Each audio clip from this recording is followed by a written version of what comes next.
হচ্ছে ঈদের দিনের মতো মনে হচ্ছে আরেকটা ঈদ আসছে। সে আসছে শুনে ঘরে আর বসে থাকা যায় নাই, এটা কখনো পসিবল না। সে দেশে আসছে, এটা এত ভালো লাগতেছে বলে মানে মুখ দিয়ে বলে ভালো লাগা কখনো প্রকাশ করা যাবে না।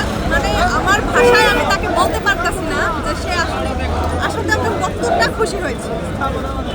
দোয়া করি সে সুস্থ মতো এখানে আসুক, সুস্থ মতো যাক, আর আমাদের নেত্রী খালেদা জিয়া তাড়াতাড়ি সুস্থ হয়ে উঠুক। সবার কাছে একটাই দোয়া চাই, তার জন্য যেন দোয়া করে, সে যেন সুস্থ হয়ে আসে। মনে হচ্ছে ঈদের দিনের মতো মনে হচ্ছে আরেকটা ঈদ আসছে। আমার অনেক ভালো লাগতেছে। আমি আসলে বলে বোঝাইতে পারতাছি না, এটা মুখের ভাষায় বোঝানোর মতো কোনো সিচুয়েশন না।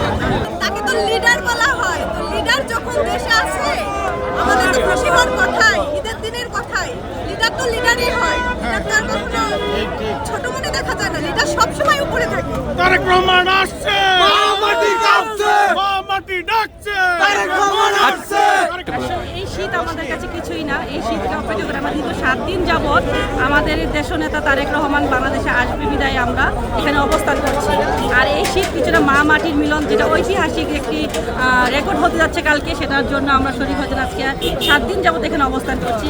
আসলে যে ভালোবাসাতে সেটা বলে প্রকাশ করা হতো না। আজকে যে মা মাটির মিলন দীর্ঘ 17 বছর পর যে বাংলাদেশের টানে আমাদের দেশনেতা তারেক রহমান দেশে ফিরছে, এটার আসলে ভালোবাসা বলে প্রকাশ করা পারছি না। এতটাই আনন্দ উৎসাহিত হচ্ছে যে এখনো আছি। এত শীত, এত কুয়াশার মধ্যে আজকে আমরা এখানে অবস্থান করছি, তা শুধুমাত্র দেশনেতা তারেক জিয়ার প্রতি ভালোবাসা আছে। আর মনোবল হতে হয় স্পাত-দৃঢ়। জেরুজালেম 25 বছরের পথ চলায় নিরাপদে রাখার প্রত্যয়ে।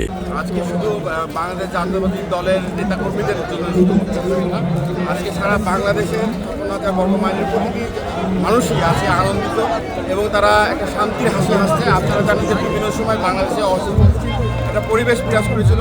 কিছু ধর্ম ব্যবসায়ী থেকে শুরু করে বিভিন্ন যারা বাংলাদেশের বিপক্ষে ষড়যন্ত্র করে বাংলাদেশে একটা অস্থিতিশীল পরিবেশ ছিল।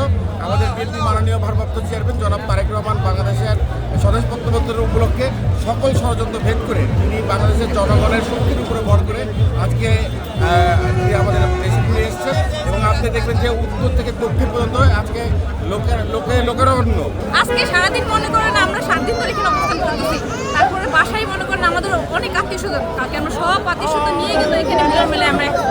সবচেয়ে বড় কথা আমাদের তারেক রহমান মা ছেলের যে মিলন কালকে মানে বিশ্বে রেকর্ড করার মতো হয়েছে। তার প্রতি যে ভালোবাসা আমাদের তারেক রহমান খালেদা জিয়া তারা যে অত্যাচার করার পরও তিনবার সেই মুক্তির মধ্যে হওয়ার পরে যে সে যে লাঞ্ছনা গঞ্চনা পাইছে, এই যে আমাদের মা, তার প্রতি যে ভালোবাসা আর তারেক রহমানের ভালোবাসা, এটা মানে বলে প্রকাশ করার মতো।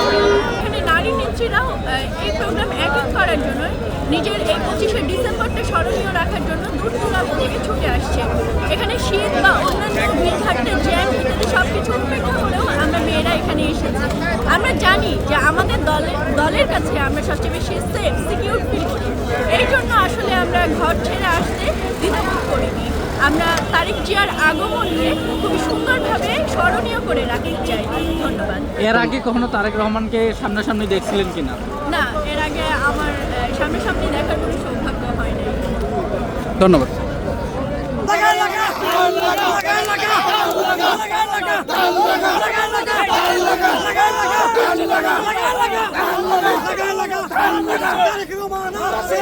মাটি কাঁপছে,